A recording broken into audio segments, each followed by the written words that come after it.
Hello and welcome to the Modern Romantic Podcast, where we celebrate romanticism through many creative outlets and passionate people doing some amazing thing. Hello, it's me. Hi, I'm Trey. You can Thank find me. you. It is. You can find me at OrpheTunes on Instagram and Twitter, and I'm joined by my co-host Emily. Hi, Emily. Hi, can I have your autograph? Maybe later. Uh, I know you get hounded all the time. all the time. I got to beat the people off from demanding my autograph. Uh, well, someone who we have on the podcast here today, I know people have asked for their autograph, and I probably will at some point because they've been very influential for things that I've watched in my lifetime. Emily, would you like to introduce our amazing guest today? Yes, today we have an award winning educator and filmmaker, someone who is a director, producer, writer, and now author and novelist, Tom Blomquist. Yay! Ah! Thank you. Thank you. Nice to be here with you guys. I've really been looking forward to this. Oh, good. Good. We're excited too. Thank you for coming on. Well, people that do stuff like I do and like what your guests do, it does come from a passion, and you're doing this for a passion, through a passion, and we love talking about it. I mean, it's not just enough to do it. Sometimes you just need to talk about it and share it and exchange ideas about it. So I'm really happy to be here. Thank you very much. Thank you. Absolutely. Yeah, we're hoping we inspire some people too, because not everybody knows how to jump in, or at least how to get started, or have the guts to do it. And being told that you can, and being told that you can by people who do, is powerful. So, Well, I understand that. And the truth is, nobody needs permission to try to channel their creativity. What do you mean permission? It's like, just try it, have fun. This is supposed to be fun. yeah. In the arts, whether you're, writing short stories and poems at home or writing journaling, and nobody in the world's ever going to see it, or you're going to be a famous novelist or screenwriter or something, or a sculptor. Doesn't matter what level it is. It's the doing it that is and the completing it that is the satisfaction. And I tell people that all the time. So what if you write a screenplay and it doesn't make $10 million at the studios and it becomes a mega hit? That's not why you write this stuff. You write it because you want to, you have to. It's like, gotta sing, gotta dance, gotta do, have to get it out. And then and you complete it, and it's so satisfying, even if it's terrible. You did it. It's something you did. And if it's any good, or you get feedback and then the next one's maybe a little more accomplished, then all the better. But nobody needs permission. Anybody that has told you, somebody watching this or listening to this, that they needed permission, shame on them, because that's not what this is about. Right. Take this as your permission if you need it, but definitely just go do. I love that. That is something that I hear often, that people just needed to hear that they could, and I'm like, but you can tell yourself that too.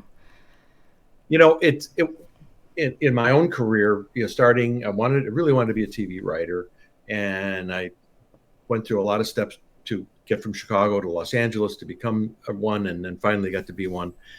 There were a lot of steps along the way, a lot of different experiences. And throughout that journey, there were doors that closed on me. You're not good enough. You're not ready enough. They won't return your calls. You name it. There are a lot of reasons people say no. There are very few reasons people say yes in the commercial sphere of just the arts. You could be, I know writers, trust me when I say I know writers that were better than me, more accomplished than me creatively, who never sold a word, never made a dime. I don't know why it didn't happen for them. Happened for me. I don't know why. Luck, maybe. Maybe I stuck it out longer than they did. But the truth is, there's always somebody very happy to say no. Always somebody. We call him Dr. No, in the writing world. There's always a Dr. No in the room. We go, I don't know, Sure. Trey, that story, I don't know. I think that works. And then you're done. And it's like, but.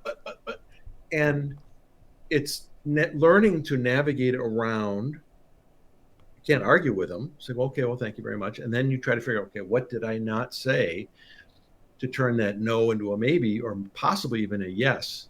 Because it's a lot harder for someone to say yes to you, a lot more risk for them, than it is for somebody to say no. It's very easy to say no. You say no all day long, and everybody thinks you have very high standards, and you're impossibly, talented because you say no to everybody. On the other hand, for somebody to say yes to you, yes, I really like that. Yes to that idea of yours. Let's go with that. They're putting something of themselves on the line, sometimes a lot of self on the line. And if it doesn't work, then they look foolish, and people start wondering, well, gee, do I have the right executive in that job, or the right person in that position? And so they have a lot of incentive to say no. And you have to kind of slowly claw your way around and through all of that until somebody says yes, and then you go take it from there. That's a tough business. Yeah, it is. And all the arts are that way. Yeah. I mean, dancers and certainly friends of mine in the music business, this is not a instant gratification world if you want to do it professionally and commercially. If you want to do it for fun, you can be the person doing paintings and being at the local art fair on the weekends, and those people are very happy because they're doing art, they're selling art, they're with other artists, they're with the public, and that's a great place to be emotionally. It's when you're like trying to pay your mortgage with that and raise a family or whatever, then it gets a little stickier. Right. Now, you mentioned Chicago. I'm going to take this wild risk and guess that you're actually from Sugar Grove, Illinois. No, I'm not, but I know you guys are. The Julie Montague episode. I was like, wouldn't it be wild if he was? There are laws that keep me from going to Sugar Grove. I'm from Mount Prospect. Okay. Northwest suburb near Arlington Heights, where the Arlington racetrack will be. So that's up where I'm from. Went to school in Southern Illinois, go Salukis. And then eventually worked at an ad agency in Chicago, and then moved a couple of years out of college to Los Angeles to try this writing thing and producing thing that I got into. Did you go like in an ad agency sort of like mentality, or were you going to just make a break for writing for entertainment? Well, it's sequential. When I was in college, my training was as a producer director doing like live TV, newscasts and talk shows and things, that kind of directing. And by my sophomore year, I saw where my predecessors were all kind of the jobs they were getting. They were getting great jobs at TV stations all around the Midwest as producer directors. And I realized, I don't think I want to do that. I like TV commercials. I want to be the guy producing those commercials. So I started trying to figure out, how do I go from this program I'm in to one of the big ad agencies? And I was writing letters, and I wrote 80 letters to ad agencies all over the world saying, here's who I am, here's where I'm going to school. It was a top tier school in those days for radio, television. And, I know you recruit people right out of school. What do I have to do to be one of those guys? And a couple of people wrote me back, nice try, kid, goodbye, thank you. But I got a very warm, encouraging note from an executive at Foot Cone & Belding in Chicago. And we developed a correspondence over several years. And ultimately, that led to a job at Foot Cone & Belding. But it wasn't making commercials. It was working on their Hallmark greeting cards account on the Hallmark Hall of Fame dramas that they did then on NBC, now CBS. And so they were doing 4 or 5 TV movies a year all over the world. And I didn't realize it, but my boss, the executive producer, Dwayne Bogey, was looking for a protege to kind of train to be him, be another producer. Mm-hmm. And of course, like a lightning bolt came down and hit me plucked me out of obscurity and put me in a completely different path, because now I'm reading all these scripts and novels and plays being submitted. We got like 500 submissions a year for 4 movies. And so I'm reading all this stuff, and I'm reading spec scripts from Norman Mailer and Arthur Miller submitted a spec script to us, for God's sake, trying to get a Hallmark Hall of Fame made. And I realized I don't want to be the guy making the commercials that go into these shows. I want to be the guy writing these shows. And that's where I steered my thinking around and realized I have a lot of learning to do. And I started writing screenplays and trying to figure out, how do I get from here, Michigan Avenue, to, Los Angeles. And it took a while, but I got there and slugged it out. What, I do have to ask, what is the craziest submission that you've ever gotten while you were in that position? Craziest submission? Yes. Well, it's been a long time, so you have to, it's not just my old age and my mental defects that are at work there. It's I have to think back. This kind of goes across all submissions in any kind of, whether I was producing TV shows on the network or not. But inevitably, you get things from people and wonder, have you ever seen this show? Do you ever is this something you've never watched? And because they will submit things with a straight face and an earnest passion, and it doesn't resemble anything that you have ever done, would ever do. And you wonder, what are you smoking or drinking? Because, and we got those on Hallmark, really, horror films. Well, Hallmark is not going to do a horror film for their Easter or Christmas greeting card season. It's just not going to work.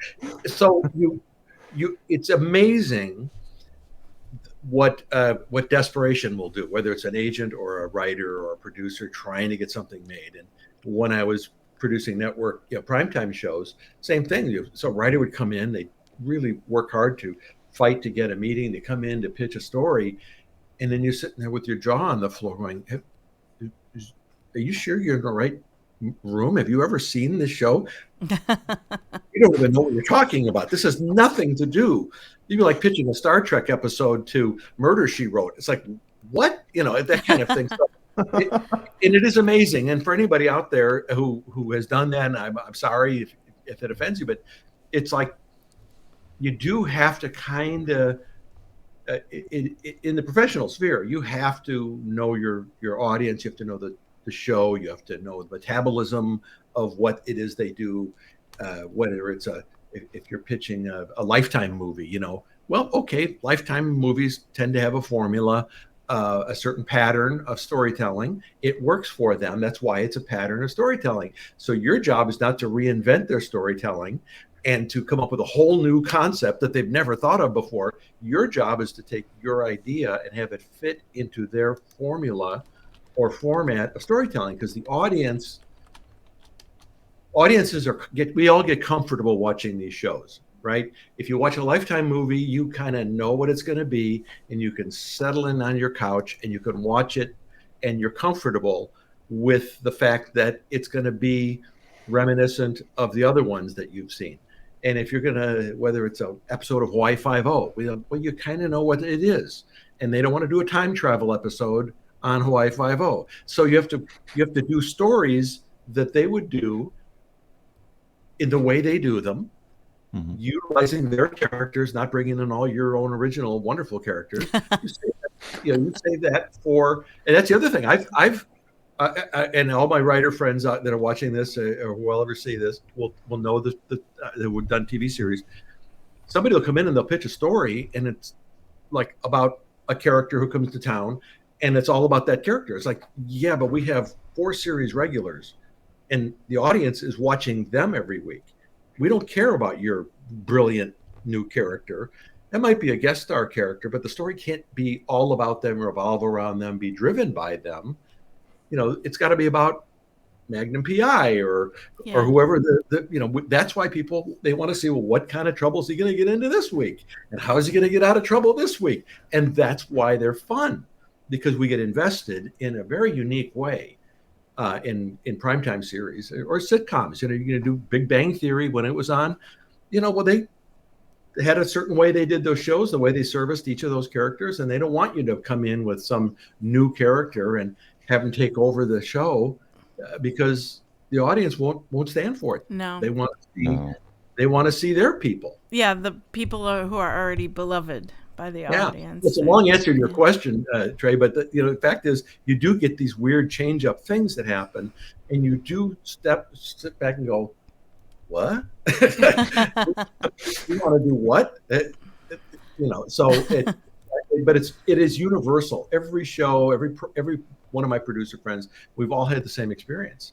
It's like, this can't possibly be what you're seriously proposing, because there's no way this could ever work. And that's kind of, for me, so let me preface this by saying that my mom loved television programming from the late 50s, early 60s, early 70s. Sure. And so I was always a kid who would stay up late at night and watch Nick at Night with her, because that's where I could intake a lot of those shows under syndication. But that's also where I started getting introduced to things like J.B. Fletcher with Murder, She Wrote. Yeah. Thank you, Murder, She Wrote. And specifically with Murder, She Wrote, thinking back to some of the plot lines for Murder, She Wrote, I have to go, what were did they get submissions for some of those episodes, or was that actually like the creation of the writers? Because some of those episodes were a little out there, and I was not expecting those. No, they back in that era, up through the early 2000s, TV shows relied very heavily on freelance writers. And so if you were a showrunner, which is the executive producer, showrunner, or a senior level producer person, they had a small staff, maybe a story editor, a producer, and an executive producer. Well, they couldn't possibly write all 22 episodes. So you wanted freelancers, you needed them to come in and pitch stories to you. And the value of that is you get to meet all these cool new writers, and you get new ideas and fresh approaches to what it is you're doing. And then you work with them on shaping how the story would work and how it's all going to go. Over time, that changed, and shows became more staff written. So they would bring 3, 4, 5, 6 writers on at the beginning of the season, and they would each write 2 or 3 episodes, and there's your whole series. So you didn't. Right now, I don't know how, frankly, a lot of new TV writers change how they connect, because they don't get a chance to audition for them by writing a script and having it go well and then being brought on. I would sometimes hire a writer and say, we loved your script. Would you like to do 3 or 4 of these for us? And they were still freelancers, but they could work at home. They could come in. We'd meet, talk, go to lunch, and it was a really fun way to work. And so on Murder, She Wrote and all those shows, I did an episode for them, and I was brought in. They said, hey, we know your work. We have an opening. Want to come in? And we worked very hard on a story that they liked. The producers liked this episode idea. We just couldn't together figure out how to make it work for Murder, She Wrote. Mm-hmm. The way her character has to interact with the other characters, who the villain is, and how she solves crimes. Mine was a little out there. And we knew it. It was what we call a change-up episode, and we just couldn't lick it together. Like 3 very experienced writers sitting in a room for days and days trying to figure it out. And ultimately, we just all said, you know what, this doesn't work for the show, and it didn't work, and that was the end of it. But they worked very well.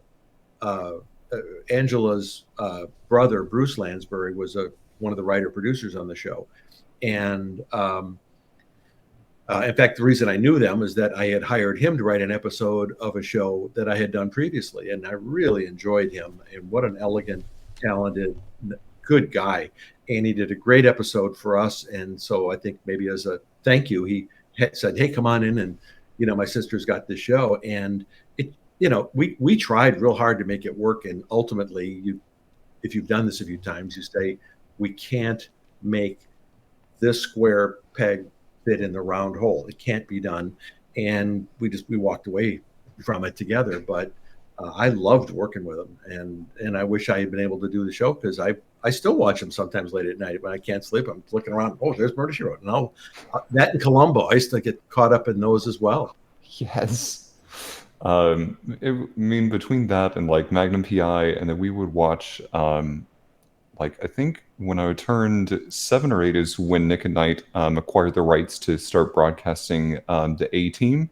And that's Right. when I first got introduced to Mr. T. And my mom kept quoting me until that point, like, I pity the fool. Though she would do it in, like, not in that tone of voice, she'd do it much higher. And I'd be a little concerned if my mom could get down to that register. I've typed those words. I pity the fool. Because That's awesome. I wrote an episode in the 3rd season. I was working for the Stephen J. Cannell company, and Steve Cannell was the most prolific TV writer of the era, and he created the A-Team and Riptide to Hardcastle McCormick and Hunter and Greatest American Hero and Wise Guy and all these great shows. And so to get in that company was a real thrill. And I was producing Riptide at one end of the hall, and 4 doors down, the guys that were doing the A-Team had a script that was not working for whatever reason, and they said, hey, why don't you do one of these? So over a couple of weekends, I wrote my first episode for them. While I was producing Riptide, I wrote an episode for them, and it was well received. So a year or 2 later, when my show was canceled, they said, why don't you come over and produce A-Team? So I did the last season of A-Team as the writer-producer. And so I got a chance to write those words. And I will tell you that any professional writer would be lying if they said they didn't immediately revert to their 10-year-old self when they get to write iconic lines. I also wrote for a show, Freddy Krueger series called Freddy's Nightmares, Nightmare on Elm Street. Yeah. And 2 or 3 seasons of that, and I wrote like 4 of them. And it's showtime. To write a Freddy Krueger line, you can't not be a 10-year-old boy, sure, giggling to yourself because it's so fun. And in fact, the novel I'm writing right now is about screenwriters, and so we're all a little nuts, and I'll admit, and eccentric, maybe is a more elegant way to say it. The truth is, these characters are real. Just as actors, good actors, don't act, they become the character. And in one form or another, whatever their training, they're not posing, they transform into a different human being. Sometimes it even changes the way their face works and their body language. It's amazing. Well, writers do all of that as well. When you're in the zone and you're writing for real, you're not pretending. You don't just sit and say, okay, let's see. Now, what would Harry say here? Harry might say, No, they talk and you type. And it's when you get to that level of interaction with your characters where they're very real and they don't shut up. I mean, they're just like buzzing right now. I mean, as I'm talking to you, right over here is my computer, and my characters of my novel are chirping in my ear, and I'll be up, I guarantee you, at 3 a.m, standing in the kitchen with a legal pad, writing down as fast as I can the stuff that I'm downloading from these people talking to my head. And then I'll get up in the morning and go, what is this? And because sometimes it makes no sense because you're half asleep, but it's why you have ideas in the shower, why you wake up in the middle of the night with a great idea. You are most creative when your brain is at rest. That's a physiological fact. So these characters, once that you connect with them and you know who they are, they do talk to you, and you know what the story is going to be. And so you're foolish if you don't transcribe what it is they're saying to you. And when you are in the zone, that's what happens. So as a writer, he's sitting there writing Freddy Krueger. He's real, and you're having a great time hanging out with Freddy Krueger or Mr. T or any of these kind of iconic characters.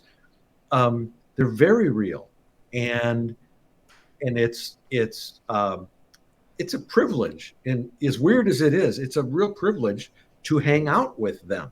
And that's what you do. So now that I'm doing novels, I get, instead of like a couple of weeks or a couple of months with a character, now I get a couple of years where they are in my life, and they won't shut up. I mean, they're just like, and you want to type it up.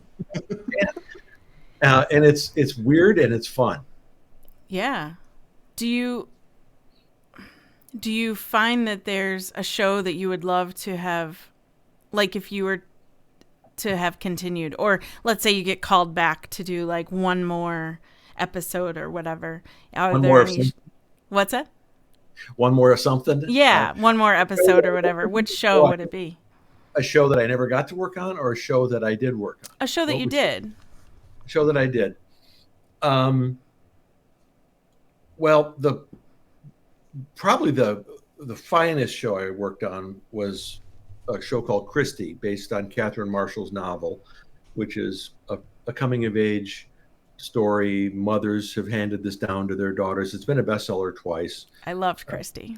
It's been printed in 12 or 15 languages. Well, thank you. The novel is great, and the chance. I've been doing action adventure, television, and very often you get slotted as, you're an action person, you're a comedy person, you're this, that. Yeah. And a friend of mine, Patricia Green, very fine writer, was hired to do the pilot for that show. And she had seen enough of my work and knew me well enough to, I guess, sense that there was, something else in there that would be right for what she had in the characters are talking in her head. And I got a chance to do one of those, and that was well received. And I wound up producing the show and spending most of my time in Tennessee on location. And then 6 or 8 years later, after it was canceled on CBS, the then PAX network picked it up, and we did 3 2-hour movies as a miniseries. And I would love to be able to go back and do a fourth movie, because we had set it up in such a way, we'd advanced the characters. There were some really wonderful things happening to them and about them and around them. It would have been an honor to go back, and all the writers that I worked with, 2 other writers worked on that miniseries with me, and a bunch of the writers from the original series. It would have been fun to either have one of them write it, or write it with them, or supervise them writing it. It doesn't matter. To be able to live in the world of those characters in 1910 in the Smoky Mountains of Tennessee, and the issues of importance to them, the matters of the heart and spirituality and life and death and poverty and just huge things, survival. You don't get to write about stuff like that very often in primetime TV, and it was really, really cool. Yeah, that was a beautiful show. Sign me up. Yeah. I'm ready to go. Okay. For anyone listening, just contact Tom, or if you don't have Tom's info, contact us, and we'll put you together. Yeah, that's right. Put $20 million together, and we'll go make a movie. It's just a little bit. Me on Facebook, Tom Blomquist on Facebook, and my website is tomblomquist.com, and there's stuff about me and what I've done in my books and all of that too. So, do you go back and watch the episodes in the series and movies and things that you've worked on? I have a copy of almost all of them, not all of them. And no, I don't. But I do see them by accident. I have a TV right over here on my desk, and I don't really like silence. It gets to me. I like having music playing or a TV on in the background. I've always been that way, even as a kid doing my homework. And so I'll have one of these channels on, running all these old shows, and one weekend they did a marathon of Riptide episodes from when I was at the Candle Company, and I hadn't seen one of those in 20 years, and it was so fun watching them. Some that I wrote came up, and I had no recollection of writing a word of them. It's like, oh my, I wrote that? Because I often say, and by the way, that happens even when you're currently doing it, you work so intently. I do anyway. You're in the tunnel. It's very myopic. It's all consuming, and then it's shot and edited and it airs, and you watch it on the air 6 weeks later, and it's like somebody broke into my house, wrote a script, left it there, and left, because I literally have had experiences where it's like I have no recollection of writing any of this. I mean, I know I did. I vaguely was aware, but I don't. Where did this come from? You know, and because you're working so it's with such laser focus that it takes everything you have, and you're not aware of a bunch of stuff. And I don't know how my wife put up with it all those years, but because it's for me, I can't, type with one hand and live life, and I can't. It's not possible. It's consuming, yeah. Yeah, I'm really consuming. And some shows more than others, and by the way, I will also say that shows that would be regarded probably by the public as more lowbrow and not as important or quality are actually harder to do, because trying to make something good out of something that is inherently, maybe not great conceptually as a series is really hard. If you take it seriously, you don't just kind of phone it in and lob one over the fence and forget about it. Shows like Christie, it was the easiest show I ever wrote because it just flowed out of me, because the characters were so real, the premise was so authentic, the themes that we were exploring were so so much gravitas, that it just came naturally. And other shows, it's a tougher haul to try to do something of quality and entertainment value with something that is kind of built in almost against you in some ways. Sure. I mean, I think that same kind of premise is why I kind of think back to some shows like Little House on the Prairie. There were some like really incredible episodes, or The Waltons in the Great Depression era. That they were not about the drama of the time. It was really a focus on the people themselves. And so when there's like this grounding of characters, or a grounding of who these characters are and feel very realized, to your point, it just flows. It's just good. Mm-hmm. It's that's a really wonderful point, and it's true. It's one reason those shows have endured. I think there are plot-driven shows, and then there are character-driven shows, and there are shows that are more thematic than others. The kind of standard theme of crime doesn't pay. Okay, we've seen that, and you can do a great job with it.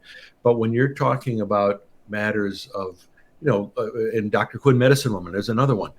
What a wonderful show! The depth of characters, and yes, they had compelling and interesting plots, and Pioneer Doctor and all of that. But there's something about those shows, and it's they've endured, and people that watch them on those nostalgia channels, discover them anew, and they're wonderful. And so to find those now, there's so many places to watch TV shows, new ones and reruns, that you have to kind of dig a little bit to find the ones that connect with your sensibilities. So a little, I don't know if this is a good time for it. First of all, I wanted to share with you some of the chatter in the chat real quick. I'm seeing it here, and I haven't been watching. Yeah, I'm sorry. Sorry, everybody. I'm not being rude. That's okay. I'll put my glasses on. I'll see what you're saying. Oh, my goodness. They hate me. Creedon said, imagine Andy Griffith's show doing War of the Worlds with Firefly cameos. And then, the feedback was, I'd absolutely watch that. And then Archer said, mix in some Farscape and it'd be damn near perfect. Don Knotts would make it so good. And then what was the hardest show you produced? Maybe why it was so hard. Ooh, wow. That's a good one.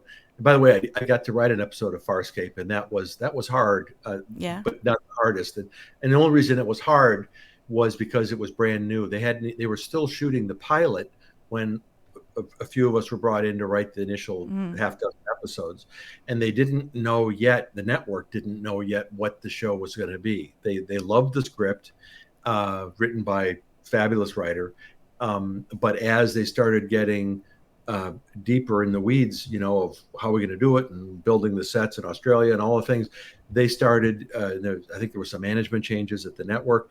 They weren't sure how serious it was supposed to be or how comedic it was supposed to be, and that's really tough. I mean, there's a curse of writing a show in its first season because it's a moving target, and you're blindfolded and you're shooting in the dark. Sometimes. But the guys on the show, the producers, were really good guys, and we were all kind of I was a freelancer, but they were struggling trying to figure out what is the show. They know what they wanted to do, and the network thought they knew what they wanted to do, but there were changes, and it's a moving target, literally. Sure. So that was a tough one, but I enjoyed it because of the wonderful guys that hired me and what talented writers they were. And it was like the second time I had worked with a couple of them. Toughest show. Wow. Toughest show. Walker, Texas Ranger. Yeah? Really? And the reason is it was tough because I was brought in the second season, end of the second season. I was never the guy they brought in first to run a show. I was the one they would bring in second or third after the other people didn't work out or whatever, and that's just kind of my karma, I guess. But the show had come on the air. Chuck Norris was a big movie star, obviously a sports hero and an American icon in many respects. And they were having trouble, the network felt, trying to get the traction of how to utilize Chuck Norris and his action movie persona most effectively in a weekly crime show. And there's a lot of differences in movies and TV in terms of the budget and the scheduling and some of the concepts you can do. So they went through a couple of different showrunners. One fellow was retiring and was only going to sign on for a short time. Another one didn't work out for some personal reasons, I guess. But when I got the call, they said, we have the show and we think it should be performing at a higher level. We think Chuck is great and we like a lot of what's happening. It's just not, we think it should be a bigger hit than it is. And so the people that have been doing the show are leaving. Would you want to come on board? And I had met Chuck socially, completely by coincidence, a year or two before, and liked him a lot. He's really a cool guy. And he's Chuck Norris. And he didn't kill me, so that was good. I was gonna say, as long as he didn't kick you, you're good. But anyway, he's a really nice guy, and I liked him, and I thought, well, yeah, I could do this. So I went on the show, and the network executive that hired me had hired me on a few other shows and recommended me for things, and I thought the world of her. So I thought, this is something. I'd watched all the episodes before I decided, and I thought, yes, we could do something maybe more successful. And I had some kind of ground rules that I wanted, and one of them was, Chuck's an action movie star. We have to do more action. Kind of no-brainer, And they said, great, we get it. Do whatever you need to do. And that kind of permission doesn't happen very often to people like me, Dick Wolf or somebody, yes, they get to do whatever they want to do, but not me and people at my level. And they basically said, you spend what you need to spend, and we'll tell you when to stop. So we said, wow. Okay. So we started doing some huge movie quality action sequences. And I think we put in some really effective stories. I brought in some writers I had worked with on other shows and a couple of directors that I'd worked with on other shows. And sure enough, the ratings started to climb. But it was a lot of work. Everybody had to push together to go from here to here in the ratings. It's all about the ratings. It wasn't even so much about quality, but to get it, what are the elements the audience wants to see? What do they expect of a Chuck Norris vehicle? And what can I do to put those things in motion? And with the producers and writers and directors that I brought in, and along with some that I inherited that had already been around, everybody was into it. And boy, the action unit, the stunt guys, the fight guys, Chuck's son, Eric, was our second unit action director. Wonderful guy, good friend of mine now. And we're talking huge stunt sequences that you were not going to see on any other TV show at that time. And we blew up a whole neighborhood on one episode. 6 luxury homes blew them to toothpicks. You weren't going to see that anywhere. And that was a real thing that we actually did. And it was only because everybody was pulling together. But it was hard. It was really, really hard. That took a lot out of me. Yeah. Wow.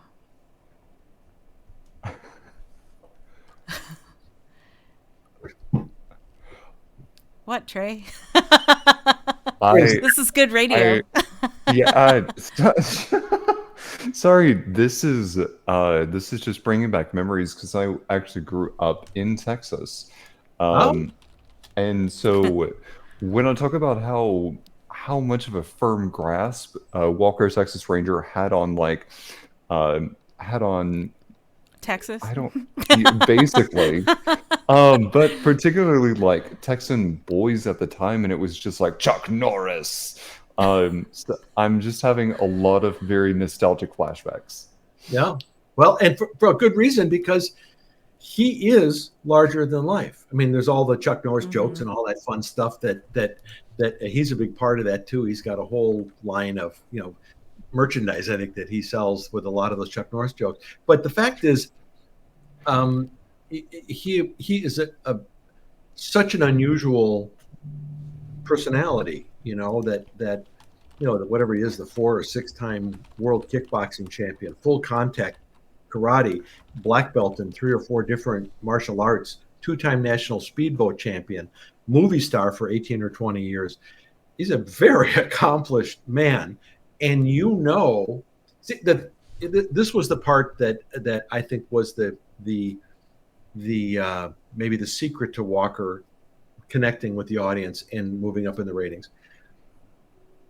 When I went down to Dallas for the first time and sat and talked with him about the ideas that where I wanted to see the show go. And, we know we're not talking Shakespeare in the Park here. We're talking Walker Texas Ranger kicking ass, but within that, what's the best way to frame a character like that, and more importantly, an actor like that? And what I said was, Chuck, a lot of these guys doing movies and TV shows that are doing, martial arts stuff, they're fake. Everybody knows you could really do this stuff. You could walk in a room and kill 8 guys with your little finger if you needed to. He said, yeah. And I said, well, he said, yeah.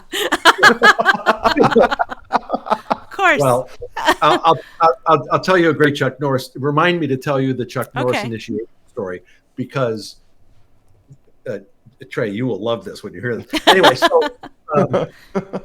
but the idea is that with a guy like that, he never claimed to be Laurence Olivier, the greatest actor to ever live. He worked really hard at his acting craft and wanted to be better and really ask questions.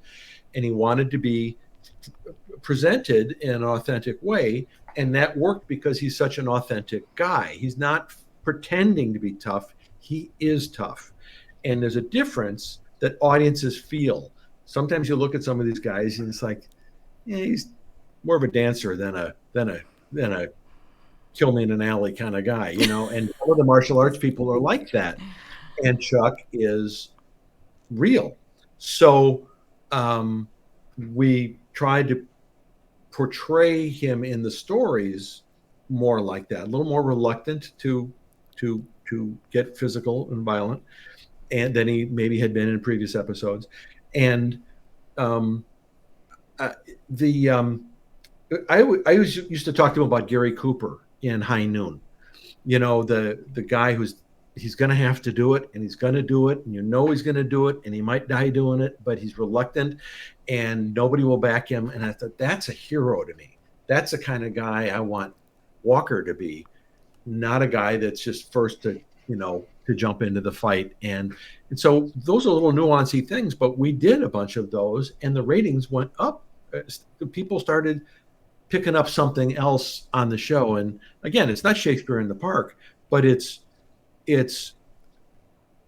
action adventure television told from a slightly different, authentic point of view, maybe is why. And sure. The story I was going to tell you is, Trey, are you sitting? Yes, you are. Okay. So this is absolute fact. When I first went down to Dallas, and I'm the new executive producer, and I'm in Chuck's trailer, big RV, motorhome, and I'm sitting there on the couch with I got my cup of coffee, and he's changing his clothes to get ready for the next scene, and we're just talking, and I'm just kind of la kind of half in the conversation and half drinking my coffee, and out of nowhere, he jumps in the air, spins around, and his cowboy boot comes this close to my face. I scream like a seventh grade girl, throw my coffee. Sorry, ladies, I didn't mean to be sexist, but I scream like a seventh grade girl seeing a mouse, and I throw my coffee, and Chuck is just roaring it. Now, all the guys in the room are all these stunt guys, and it's like, welcome to the show, Tom. And it turned out that was his initiation. I mean, literally jumped in the air, spun around like you would do, those spin kicks, and the cowboy boot is like this close to my head. Ah!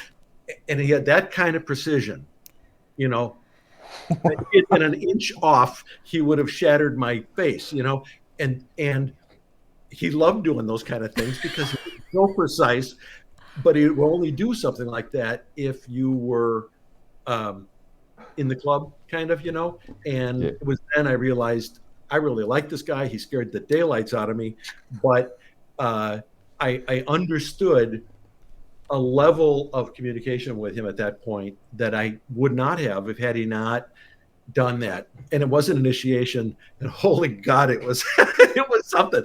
But that actually happened. I used to tell that story to my college students when I was teaching at Cal State Long Beach, and they all got a big kick out of it because a lot of them got a big kick out of the fact that I know Chuck and worked on the show for a while. But those are the things that you remember, and then you can build on when you're trying to accomplish a marketing goal, a commercial goal, which is how do we make this better, and how do we move forward together. I always used to say that you want to get everybody on the same train going to the same station, and on a movie or a TV show, that isn't always the case. You've got people going to different stations on different trains, and it's never going to work that way. And you have to try to corral them to a single goal, an idea, marching orders, if you will, and that's a show where it really worked. The show went from number 40 in the ratings to the top 10 in as many weeks. I mean, it was amazing, and some of it was just word of mouth that people talking around the old water cooler on Monday morning. Hey, did you see what they did last week? That was Saturday night. Oh my! And people started watching it at the expense of our competition, which was the goal. Let's drive them into the dirt and steal their audience, which you do little by little by little by little. It is a business. Mm-hmm. It's a totally show business. Mm-hmm. Yep. But that's quite an icebreaker. Get an almost roundhouse kick to the face. I mean, it was so. I mean, I'm telling you, he stopped with his cowboy boots with those wooden heels. Oh, but anyway, that was my Chuck story. And if he sees this, Chuck, that was hilarious. It makes me laugh even today. That's great. Chuck Norris knows how to be a legend. Also, Chuck Norris, we will be contacting you soon to be on the show, and you can tell us your side of the same story. Oh dear! Oh no!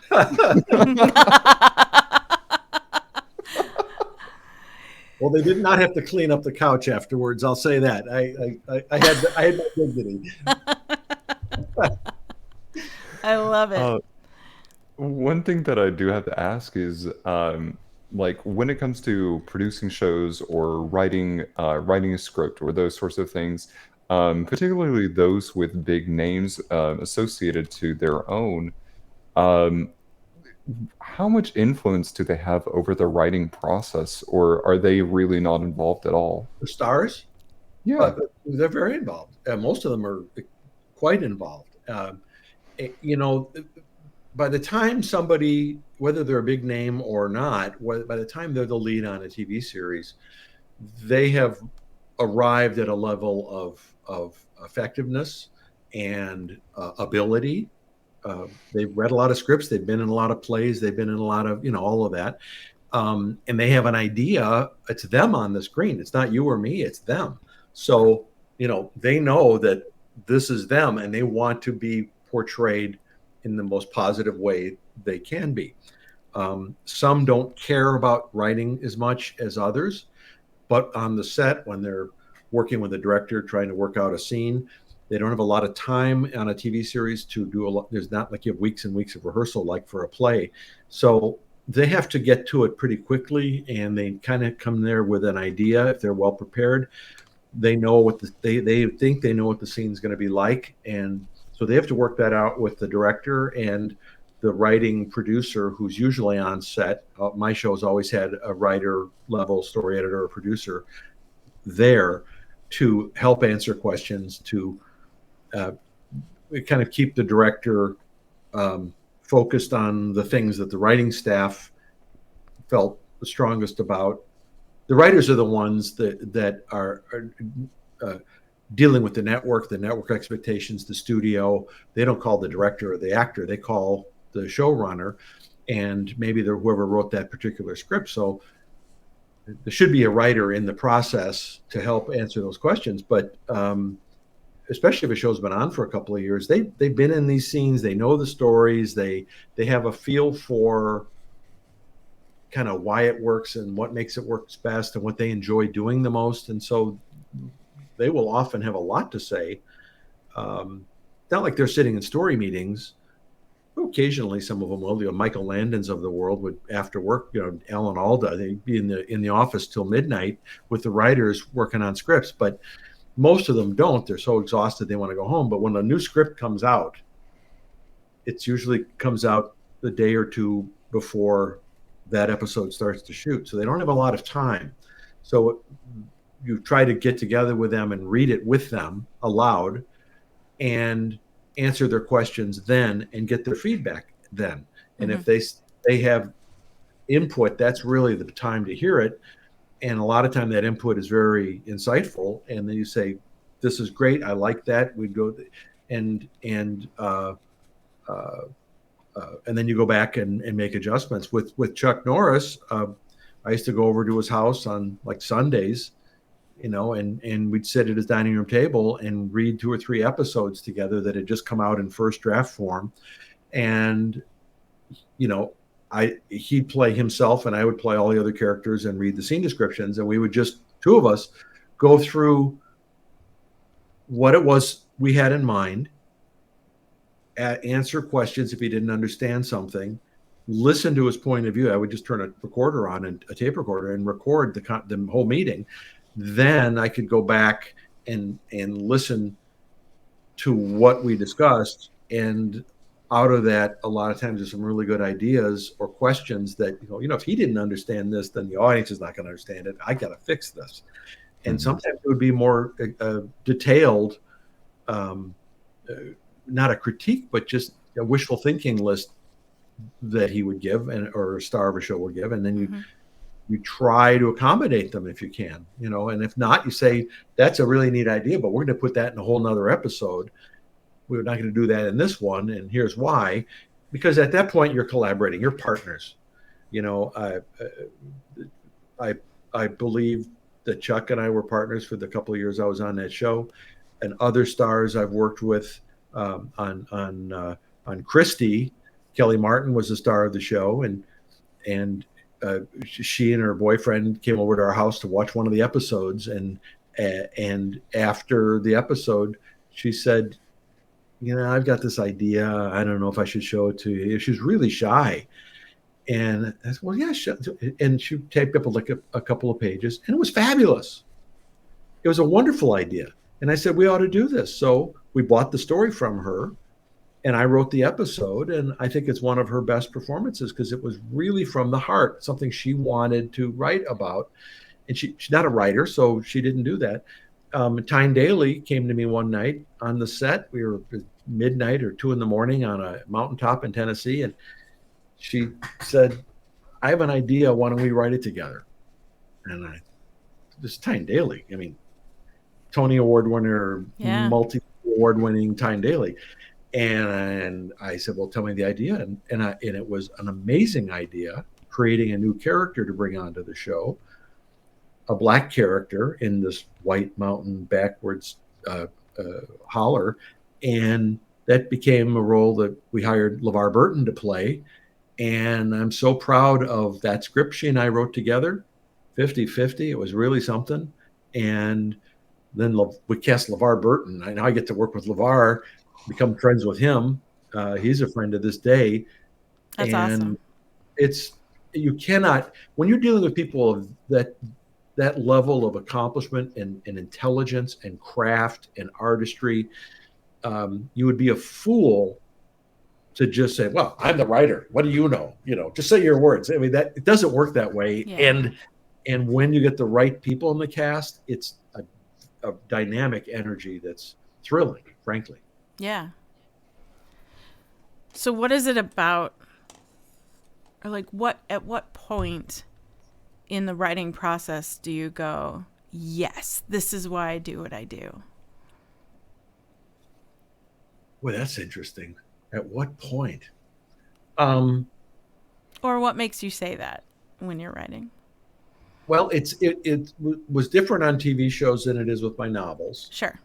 With a novel, the writer is the final word. You're the writer, you're the director, you're the actors, you're the scenic designer, you design the lighting and the costumes, you do everything. And so that's really satisfying when you finish it and the whole comes together, because it's a complete vision on paper. In television or screenwriting, it's different, because you're not the final word. Even if you're the showrunner, there's a network and a studio and all kinds of people that have final words, and everything is a compromise and a negotiation throughout your process. You're really happy with everything, and the show is 5 minutes or 10 minutes too long for the time slot. The network said, well, your episodes are 52:30 long. And then 3 days before it airs, they go, oh, by the way, we're going to run some public service announcements. You have 50 minutes and 12 seconds. So now you have to take that time out of your show, and it was all locked and perfect, and everybody went home. And those things happen every day on a TV series. And so when you get through that, and then you see it on the air, and you're sitting at home, and you got your glass of wine, and your family or whoever's around, and it worked, that's really cool.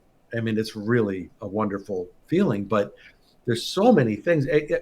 I've often said it's amazing that anything on television is ever any good at all. Literally. I've heard this before. Well, I bet you have, because it's absolute fact of life. I don't care, Game of Thrones or the worst low budget piece of poo-poo, on some bad streaming service.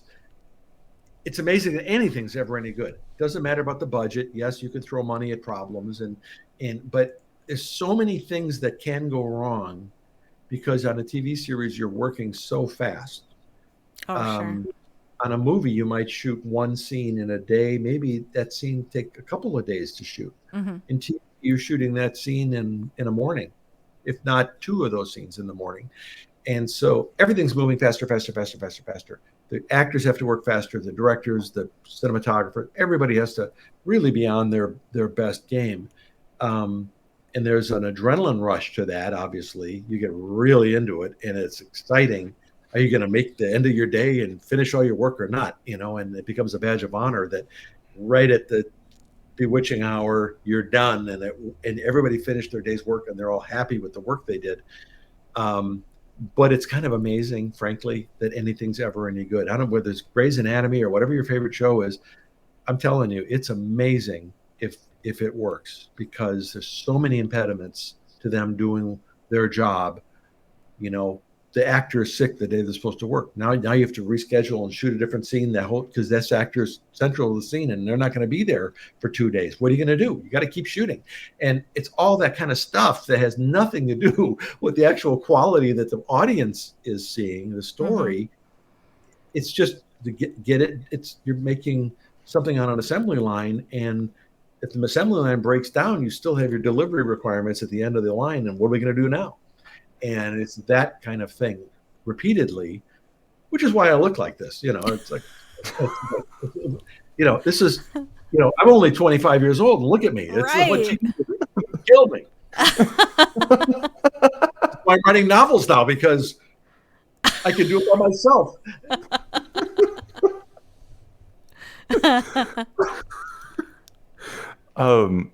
Tom, I know that we've talked fairly extensively about your work in television as a writer, producer, and all of these things, but I'm so glad that you brought up that you're also a writer.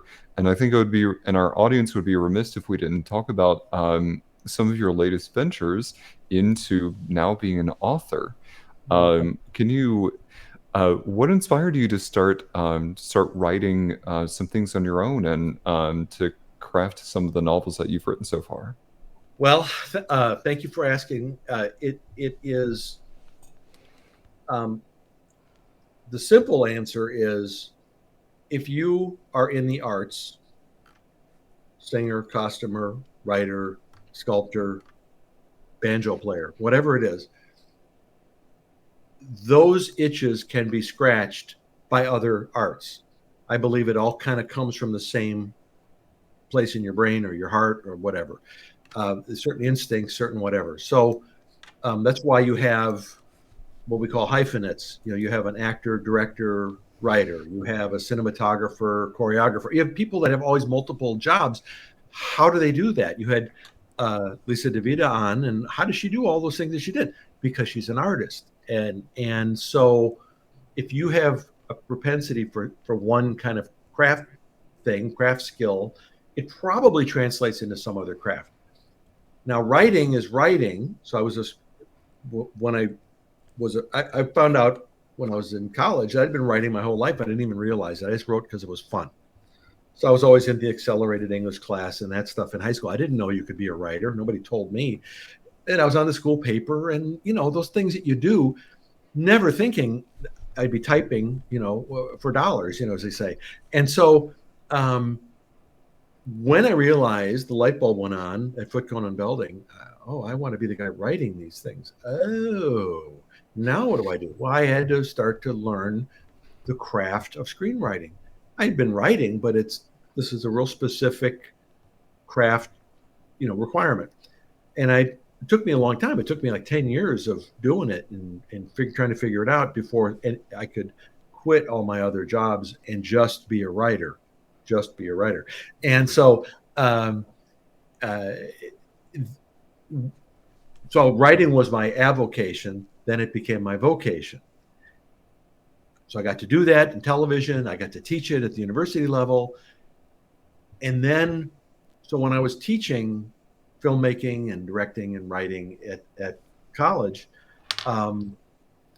you can't turn off the story stuff in your brain when you've been writing all these years. It just won't go away. Those guys are still jabbering back there.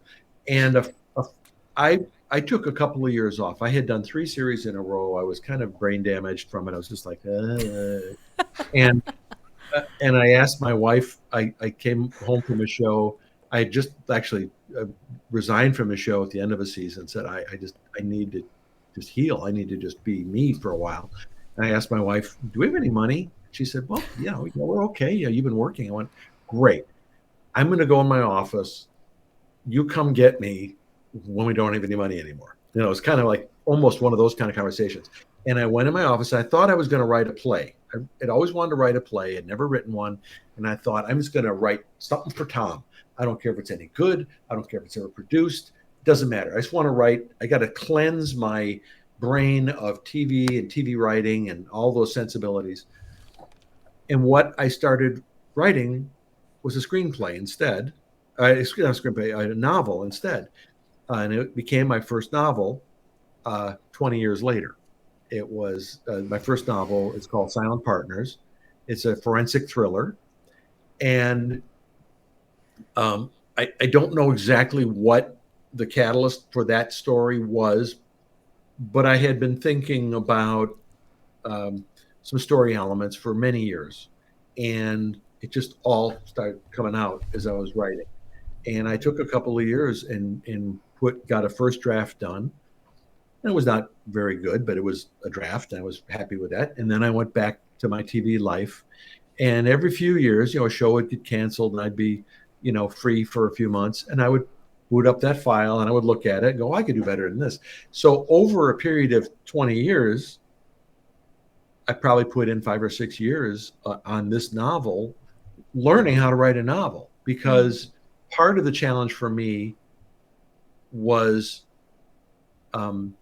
it's a whole different set of muscles. Even though you have characters and dialogue and story, kind of plot elements, it's a completely different kind of writing.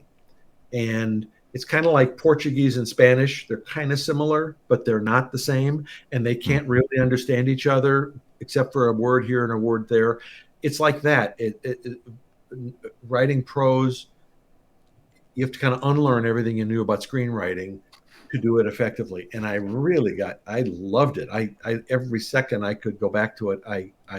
Because I came alive. Now the director in me was directing on the page, which you're never supposed to do in a screenplay. And maybe I'm certainly no actor, but I could play all the parts because I was all those people in my head, and I could make all the decisions. And it was so fun. And so when I finally finished it, I was getting to the end I was getting ready to retire from teaching, and my wife and I were going to move to Charleston, South Carolina, where I am now, to be near our daughter. My novel was finished, and we published that, and it was really well received. And I had, talk about the satisfaction thing you asked about earlier. When you're really proud of it. I couldn't believe I got it done, and and that people liked it was kind of, for me, it was great, and great for me. And so I couldn't wait to do this again. Now I'm retired, and now I'm back to my avocation. It's no longer my vocation. I'm a retired guy. I don't play golf. I write. I'm still telling stories. I'm just doing them my way with my characters. The first one was a forensic thriller. The second one, Devious Thinking, is a revenge comedy. And it's about all the worst guys that ever did your girlfriends and friends wrong in their love lives, all rolled into one. And it was a wonderful time for me. So one's an intense psychological thriller forensic thing, and the other is this goofy caper comedy, and set in Rome of all places. And I loved hanging out with those characters, and I've spent a couple of years doing that. And as soon as that was done, I started this new one about screenwriters. So it's it's not quite Get Shorty, but it's got some of the Get Shorty flavors of a send up of Hollywood and a black comedy about what a superficial place it is, and the people often are, and but also lovingly embracing what a bunch of eccentric goofballs writers are. And so these guys are me, and my friends and composites of my friends, and nobody will know who's who, but I know who they are. I was about to ask that. Yeah. Nobody ever knows it's them, by the way. And nobody ever, even in TV shows. I mean, somebody would say something and they'd be so specific, and then it would turn up in a script and they would see it and go, wow, that guy was such a jerk. You go, that was you. You said those very words, so, Oh, I mean, that actually happened on a show. So the actor said something one day, and it wound up in a script, and they never knew that we were literally, because they didn't see it. You're yeah. you're somewhere else mentally, and nobody ever knows. But these guys are composites, true composites of guys that I love, as people and as writers and as eccentric goofballs. And it's fun to be on this journey with them. That's for sure. Sandra said, Silent Partners was my favorite. It pulled me in right from the beginning. Well, thank you, Sandra. Thank you. Well, it's she read both of them, and she said she thought she was going to like Devious Thinking. So she read that first, and then read the more serious one, and it does draw you in because it's psychological, and it's about Los Angeles, and I one of the fun things that I was able to do for me, hopefully it comes across in terms of authenticity, is the character. He's a medical student at UCLA, and he goes through this kind of horrific odyssey, and before I hit send on the finished one, I took a weekend and traveled all the places he travels in the story. I went to every street corner. I went to all the places, just to make sure. I had my recorder with me, and I wanted to know what they looked like. I wanted to know what they sounded like. I wanted to know what they smelled like. I wanted to just make sure that I hadn't missed something.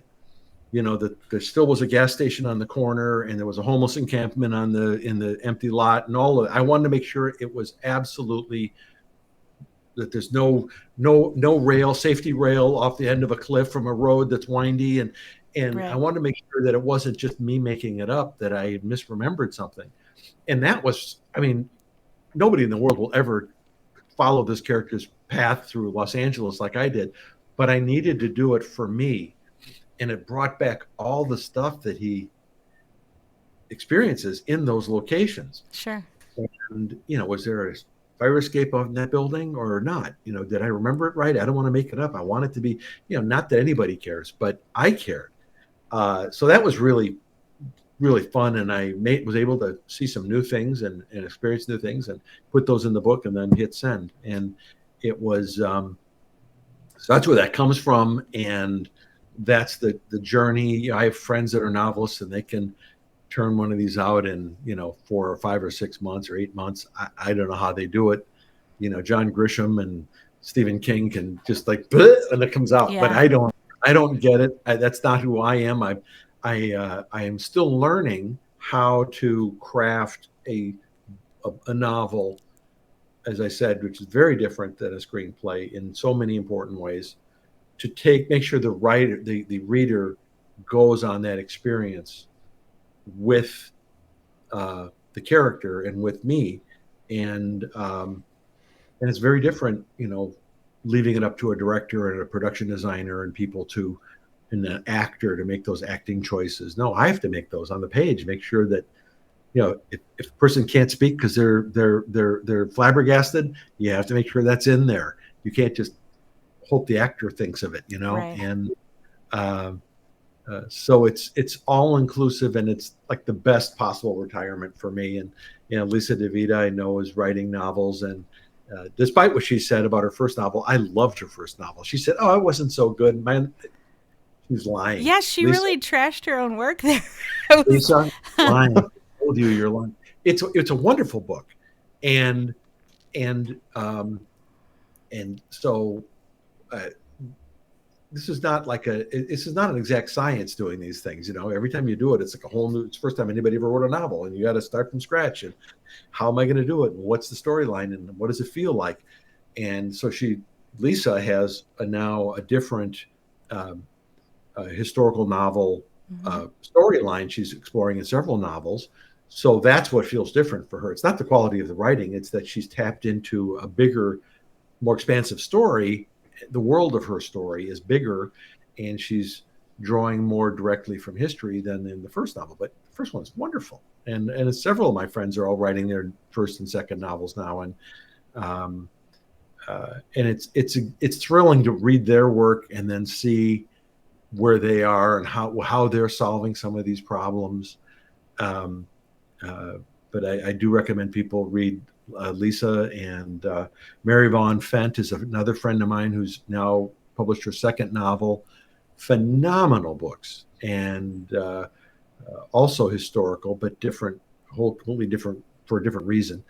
And when you know people and you see where it's coming from, and you know them, and you see what they're accomplishing, it's almost like you wrote it. It's so satisfying, That's like anybody awesome. that's successful. You're as happy for them as you would be for yourself, right? And I am for these guys and for others. Yeah. When you were talking about how you went back through LA to check all those places to make sure you're of your own accuracy, I was thinking about that. Like, anybody else who knows those locations or have noticed those things, that fire escape, that intersection, whatever, would know. Like, those people would. Yeah. But, and then Credence in the chat here said Anne Rice had people do that for Interview with a Vampire. People can be so obsessive. So yeah, like, you get a big fan base that, it doesn't even have to be big. You just get someone who gets really into it, and then next thing you know, they're following in the footsteps. It's my second novel, and Devious Thinking. As I said, it's set in Rome, and I worked on a Hallmark Hall of Fame movie early in my career in Rome and Assisi, and was living amongst them, and all the Italian crew and all these people had made such a big impression on me.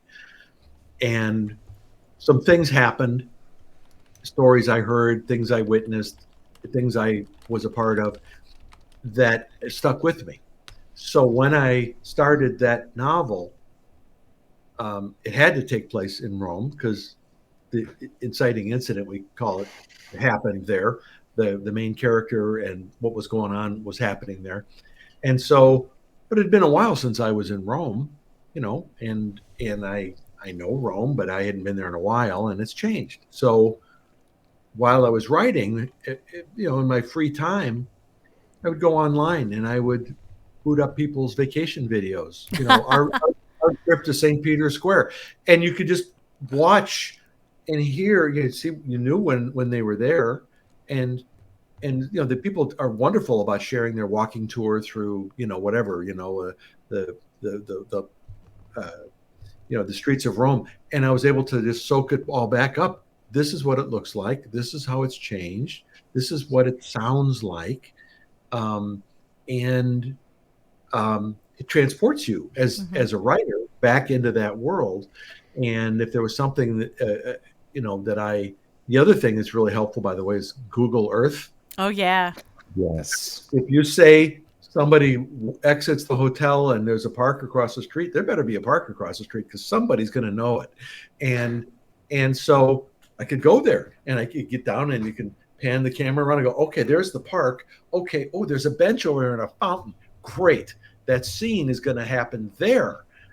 And again, 99.9% of the people don't care, but the people that do care really care a lot. And I've had people who know Rome who, one guy said, how long did you live in Rome? I went, I was just there for a few months. Really? Oh, he said, I lived for 20 years. And, you nailed it. And well, thank you. Because that's awesome. I tried to there's a wonderful guy, a wonderful writer named Saul Stein. And he wrote a book called Stein on Writing. And it's kind of a Bible of writing novels. Anybody that wants to write a novel, this is the book I found, and I've now recommended it to a lot of people. He was a novelist, but he also was a senior editor at one of the big houses, like Random House or someplace, for many years. And he wrote this really clear, really good book. And the thing that was revelatory for me as a screenwriter, he said, You want to use all six senses of your reader, the sixth sense being the sense of anticipation. Now, in screenwriting, you don't do all that. It's very different. But what does it sound like? What does it feel like? Do your feet crunch on the peanut shells on the floor? All of those kind of things. You hear the water dripping, from the sink in the corner. Things you never put in a screenplay, you have to put in a novel. Yeah. And you have to do the right amounts and for good reasons. But so for me, the walking through LA that one last time was my last chance to get those details right. And for Rome, absolutely. I needed anybody that was Italian to know any Italian language things, cultural things were authentic, that I wouldn't insult them somehow. I had consultants. There's also a section in the French Riviera. And so two friends of mine who are French-speaking French Americans read it separately to make sure that I got the small cultural references in France right. And the same thing with Italy. Two people separately are Italian Americans and not only fluent, but they still have a love and a feel for the nuances of their culture. And I didn't want to make some stupid American guy mistake, when it's so fixable by just simply doing the homework and doing the work. Wise. Sorry. No, I was going to say the same thing. Because I've known a few people who have been those people on that side of the keyboard who have painstakingly broken down entire novels, and they're like, well, this is wrong, this is inaccurate, this is wrong, this is inaccurate. And I'm like, you're missing the point. Like it's not to be pedantic, it's to get lost in the story. And they're like, no, it has to be right. Well, look, when I would hear these things about TV shows or movies, and certainly novels, my response is simply, these are not documentaries. These are fictions. They're entertainments. So whether it's Walker, Texas Ranger or Christie, they're not documentaries. There are licenses that you take, but you try to get the important things right, and you want the feel of authenticity. And the same thing with a novel. It's not a nonfiction documentary, book about, life in Rome. It's a story about people in Rome, and is it the textures? Does it feel like it ought to feel? And if it does, then you succeeded. If somebody's taking that kind of time to pull things apart and critique it, then they need to get a life. Because why would you do that? Okay, you can't really beam somebody up from a spaceship to a planet and not, but you know what? The license says those are the rules of the thing. So go with it. Somebody said that's the rule. You go with it. It's called Star Trek. It worked really well in a whole bunch of Star Trek stories. So, you try to get, by the way, I wrote an episode of Star Trek Next Generation, and the Bible that we got, the Gene Roddenberry Bible, the rules of the universe that they were trying to work from. I mean, it was how the phasers worked and how he had everything figured out of how it worked. It's the operation manual for the Starship Enterprise. And it was like this thick, and it was all the drawings, the architectural renderings, and where the elevators were and how stuff you never would need to know, except if you're writing and you need to know it. And the idea was, you read this, you absorb it, you watch the episodes, you connect with their world, the rules of their world, and then you tell the best story you can within those rules. And unfortunately, mine was a backup script, and the show didn't continue, and so that one didn't get made. But it was such an honor to read these documents, and I think you can go to bookstores now and buy a lot of those documents that have been pirated and sold. But but it's the rules of the world of the story. We're all about world of the story, and is the world, does it feel authentic? Did you really go the extra distance to do the work? but they're not documentaries. I mean, Right. just people get a little maybe carried away, and well, he would never drive that car. Well, you know what? In this story, he does. Come on, Right. It's shaken, not stirred. Oh, what do you mean? He didn't do it that one. He drank a beer in that one. Okay, guess what? He drank a beer in that one. But people get hung up. I know they get a little crazy. When characters resonate with somebody so much, I think it really confounds them when they decide to do something different. Kind of going back to what we were talking about earlier, of they have an expectation of the way that a character acts or way that a character moves, or kind of those plot beats that you've got. So to them, I say, I understand where you're coming from with that, but also don't miss the point of the story, like you were just saying. It is very much about the story. Yes. Tom, I have got to say, this has been an incredible time with you here today.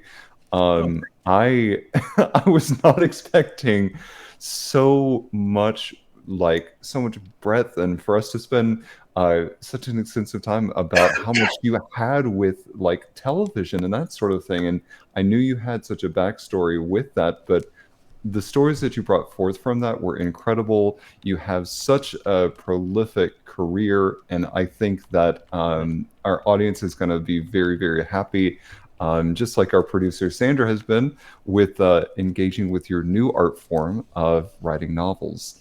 Thank you. I have to really thank you. This has made my inner childhood that much better. Well, first of all, it's so cool to hear that, and I know you mean it, and I can see it in your eyes. That it's as I said at the very beginning of this, people that do art, singing, costumes, whatever, we love talking about what we do, what we love, and you would talk for 90 minutes about any one of those things, the shows you've been in, and artists you admire, whatever. And so it's fun for me because I know some of these shows are important to people because they grew up on them, and I grew up on them as a writer. I grew up as a kid writer in my 20s working on some of these shows, and it was just so cool to write these stories, work with these other. Half of my joy was the people I wrote with and worked for, and the dynamic energy. So thank you for just a chance to talk about some of this stuff. A lot of people don't care about some of these shows anymore, but they meant something to me. And there's something about having 30 or 40 million people at one time back in those days watch what you did. It's amazing, to know that 30 or 40 million people watched, gave you an hour of their life to watch something that you wrote. And it's a true privilege. And that anybody picks up one of these books and reads it and says, well, I gotta hand it off to my brother-in-law because he loves these, it's so satisfying, and so fun to see your eyes light up. We're talking about Chuck Norris. It's like, oh my God, I'm a 10-year-old boy again, and it's right. Great. I get it. I totally get it. And by the way, he wouldn't let you down.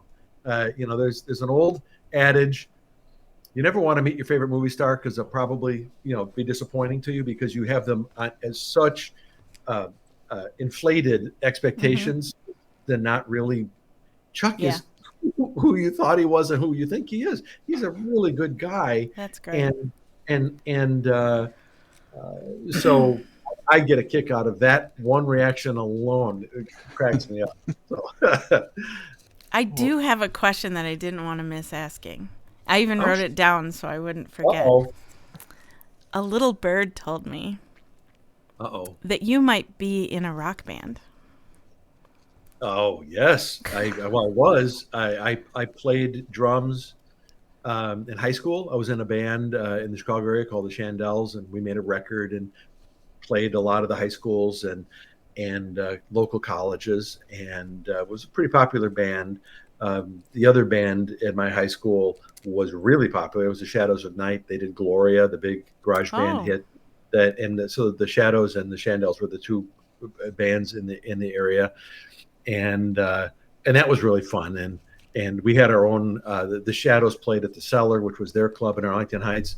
We had our own place called the Chandelier, and Ted Nugent and the Amboy Dukes played during our breaks for free at our club, because Ted went to St. Viator's, the Catholic school right up the road, and so it was a very fertile music environment. A lot of really good bands and good musicians came out of there, out of the northwest suburbs, and so I did that. I played all the way through college. I pretty much paid for my college education playing drums in different bands and rock groups and jazz groups and whatever. And in Los Angeles, I played in a group, an oldies band called Midlife Crisis. And it's a bunch of old guys like me who used to do this when we were kids for a living. And we had, one of the members from Buffalo Springfield, was, playing with us, and some really great people. And it's a joy that I'm kind of sad that I don't have at the moment. Now that we're still kind of new to Charleston, I'd like to find a band, a bunch of old guys that want to play some of the oldies, and I'd love to do that. And when in Midlife Crisis, we never charged anybody. We always played charities and stuff, and just did it for free for the joy of it. Again, it's just art, and I would like to find that again. That's a piece of the puzzle that's not in place yet. Now that I'm in the Low Country, but that'll come. Ultimately, I'll stumble onto a bunch of guys that want to do this, and there's a lot of live music in this city, and there's a lot of room for, I think, a bunch of old guys that like us. So we'll see. Yeah, I was gonna say, I used to live in South Carolina, and I was thinking about who I might know in Charleston. But I actually don't know anyone in music in Charleston, so. Yeah. But otherwise, go ahead. And a lot of the ones that are doing this are really trying to do it. They're touring, and they're doing download music and going to Nashville, trying to get major label deals. And I don't want to do that. I just want to play, once a week and drink some beer and have some fun with some guys that, Yeah. I met somebody recently, and he was talking about, we should get a Beach Boys band together and play all the Beach Boys songs. And hey, I've already got my shirt. I'm ready to go. So I said, if you could find some guys that know how to play and can sing and do those kind of cool harmonies, I'm in. Yeah. I'd play Beach Boys stuff all day long if I could. That'd be great. Who wouldn't love that? So, yeah. Well, when you do, we'll come see you for sure. Thank you. Go on location with your show. That'd be so cool. We've wanted to do that really bad. Do like a tour of live shows.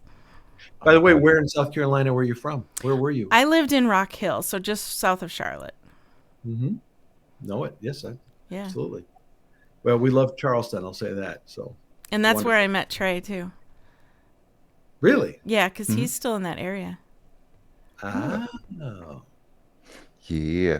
I actually went to high school not in Charlotte, but I went to high school down in Myrtle Beach, and so I'm very familiar with this area.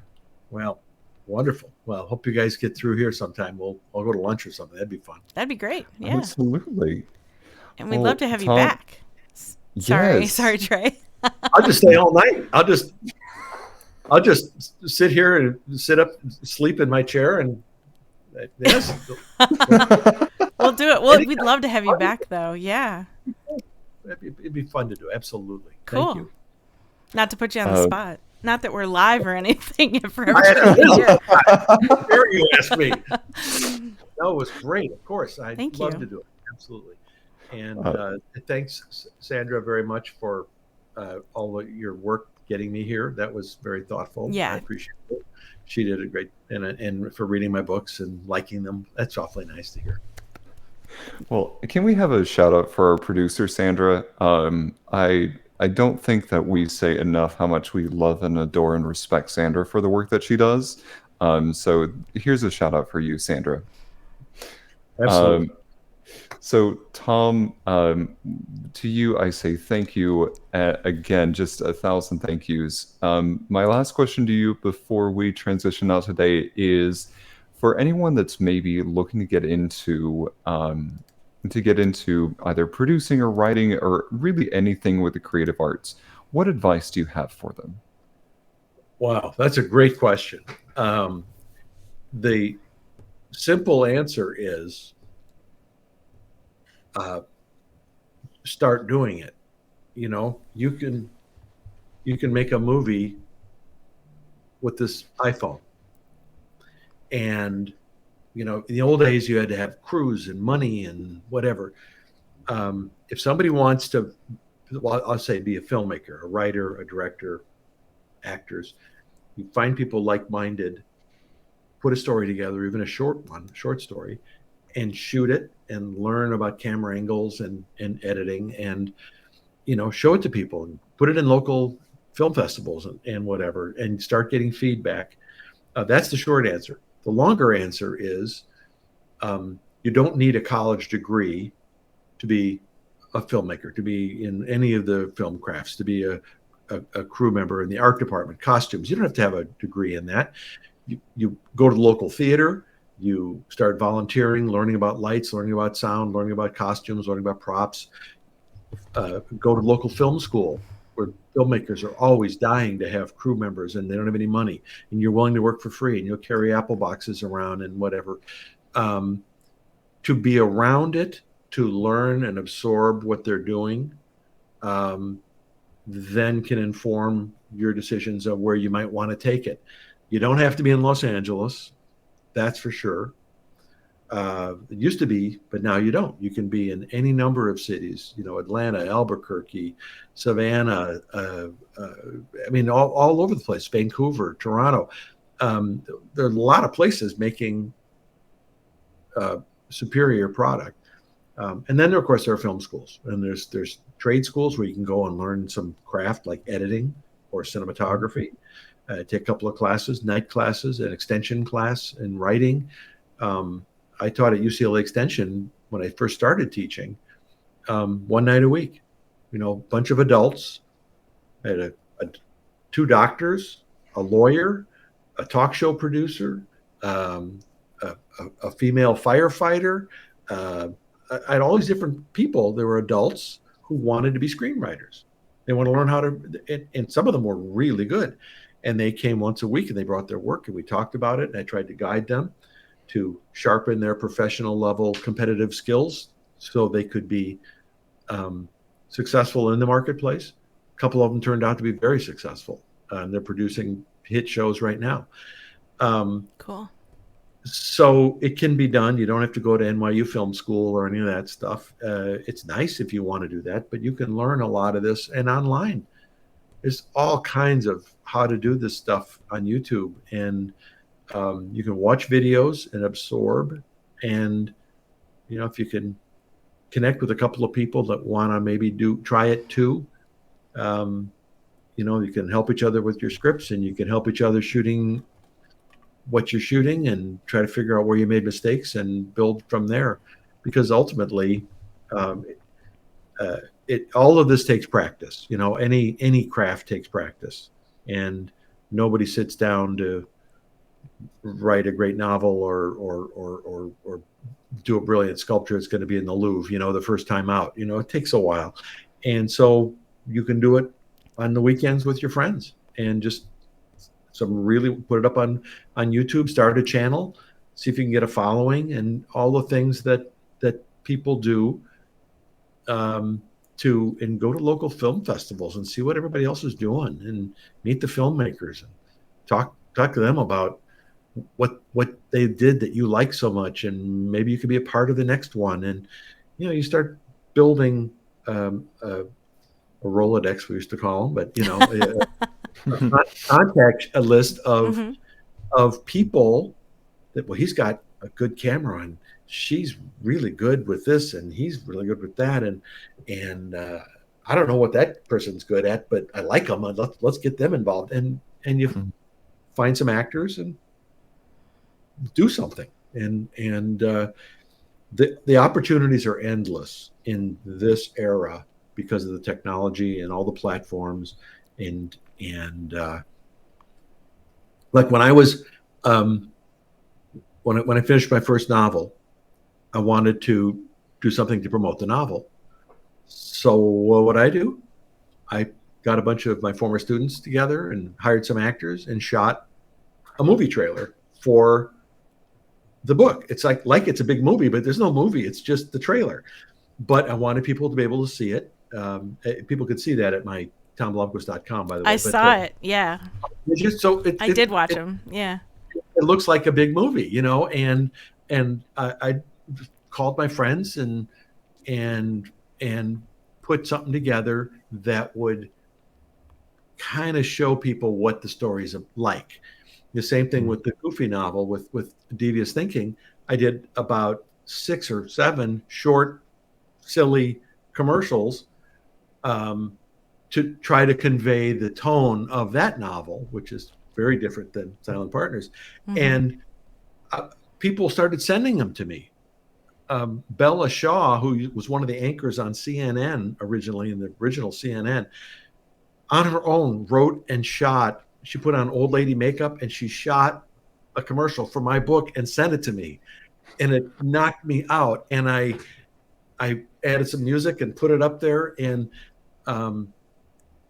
everybody's had a lot of fun just doing little stuff like that. And so that's the long answer to somebody. Well, what do I do? How would I start? Well, you can do something silly like that. You just and then if it works, it works. If it doesn't, somebody will tell you why it didn't work, and maybe you redo it, and so forth. And grow. Yeah. And you don't need permission. Boy, you do not need. Well, actually, they do. They have to call you guys and get permission from you. But we will give it. They have their own show because they have to get your permission. They should know that. No, of course, you don't need permission. And I think you used the word guts earlier. You need a little bit of willingness to stumble and fall, you know, like the first time you rode a bike when you were a kid and all of that. You know, you have to, at some point, stumble and fall. And my first writing efforts, I really tried to do it. And I said it took like 10 years. And I was writing every day. And I would go to a writer I admired and I'd say, here's what I have. And he said, yeah, Thomas, nice try. Keep trying. You know, and it broke my heart. I thought, oh, I've let him down. I'm no good. He was doing the kindest thing in the world, which was go back and try it again. What's wrong with it? Just do it again.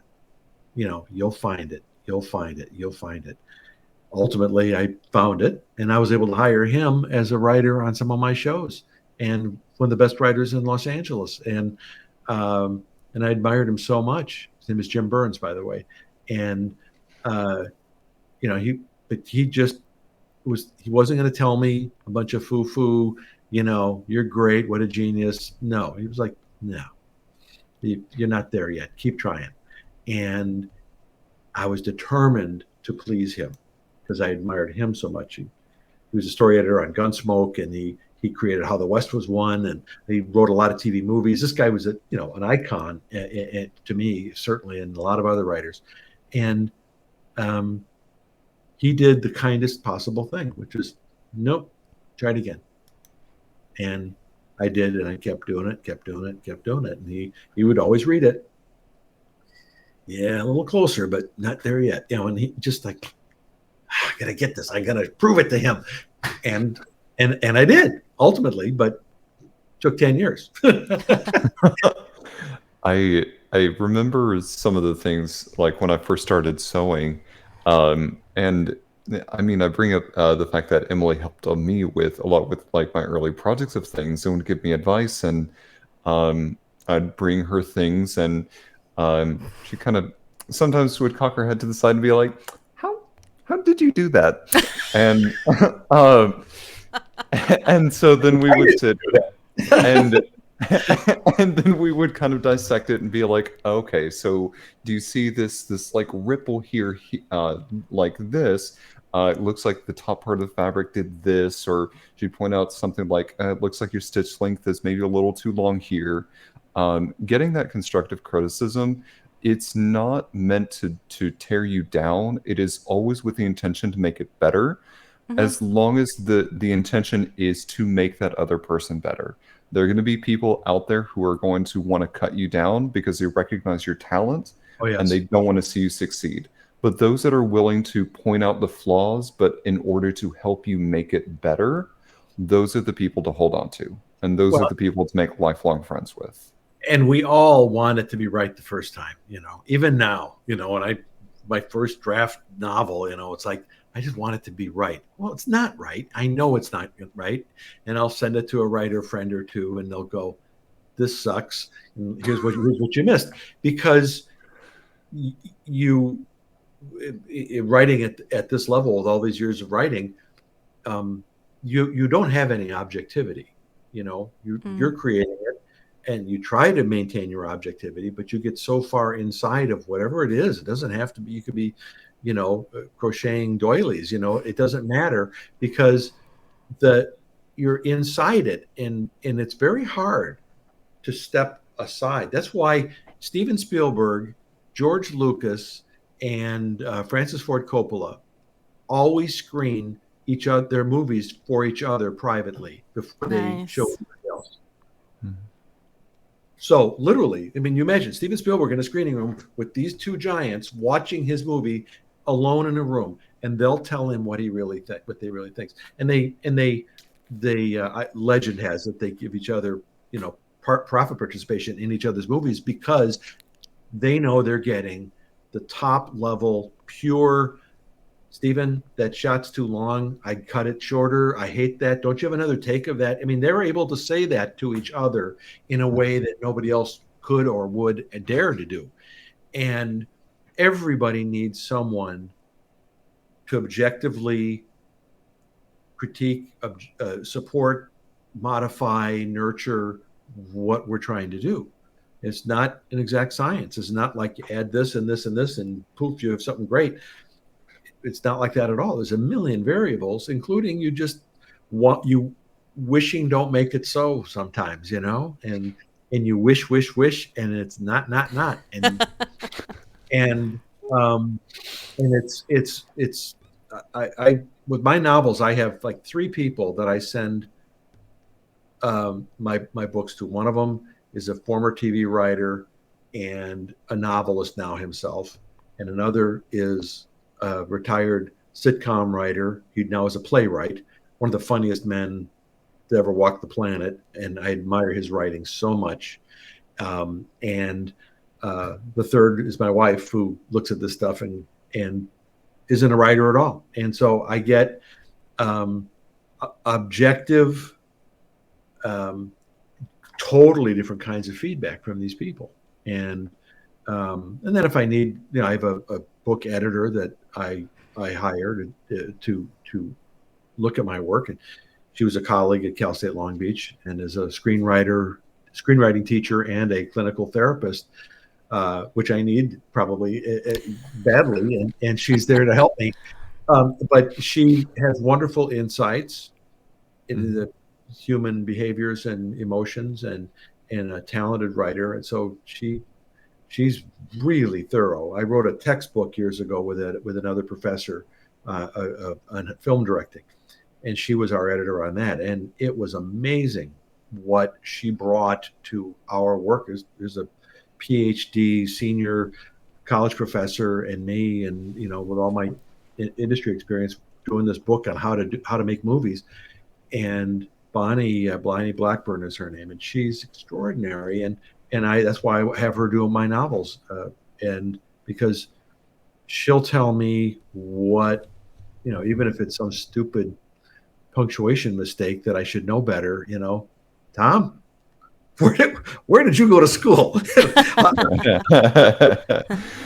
Sorry, but it is very, very gratifying, even though you're going to get slapped around a little bit by your evaluators. It's really gratifying because you're getting the real information. And then what happens is, while they're reading it, you've regained some of your objectivity. Then you get their notes, and it's light bulb moments going off all the time. Oh, how did I not see that? Oh, wait, I'm missing a character here. Or this scene ought to be here, or you're missing a scene is a common thing. You went from A to B to E. It's like, wait a minute, and somebody that, you're missing a scene. Oh, you're right. And I thought I saw the scene in my head, but I guess I didn't type it up.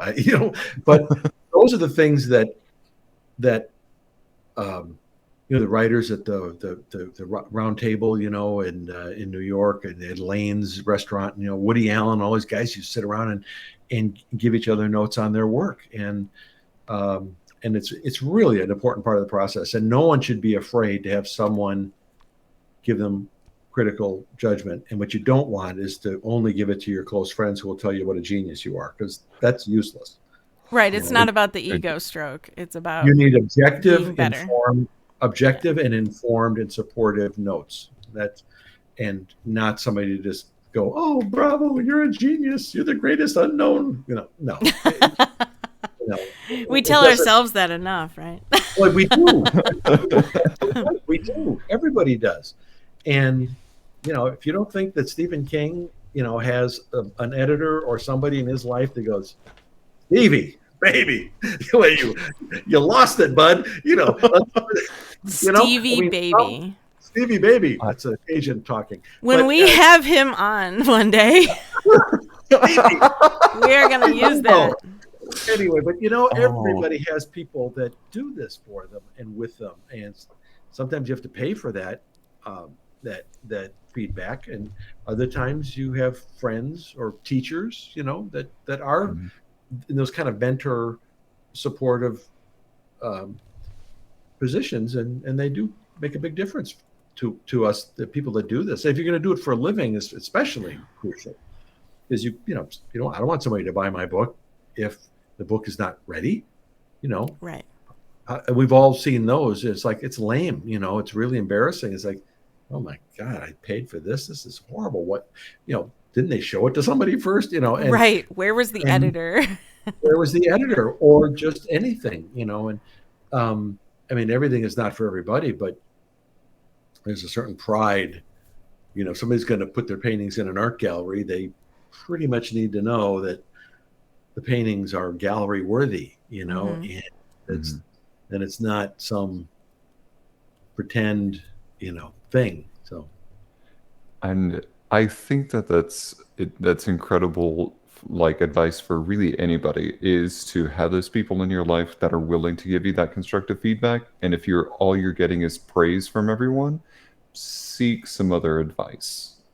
So get into your local community, learn from others in the business, get familiar with that, start building your network, and then make sure that you've got a wide circle of people that are giving you consistent feedback. I think that is excellent, Tom. Again, thank you so much for being on today. As we close out this episode here, please go to support Tom and all of the amazing things that he is doing. His 2 books are out currently. You are able to purchase those. I did believe that I saw that on Amazon earlier, but you can find. You can find his books wherever you acquire and obtain your books. This episode, along with probably every other episode, always and forever, is going to be is in memory and made possible because of Joe Capone, our moderator, fellow comedian, critic, encourager, and great friend. You can find us pretty much wherever you tune into podcasts. For updates, announcements, and more, please follow us on social media under Modern Romantic. We want to say thank you, everybody. Have an A-team day. And and you don't need permission. No, you don't. No. All right, thanks, everybody. Thank you. Bye. Thanks. Bye.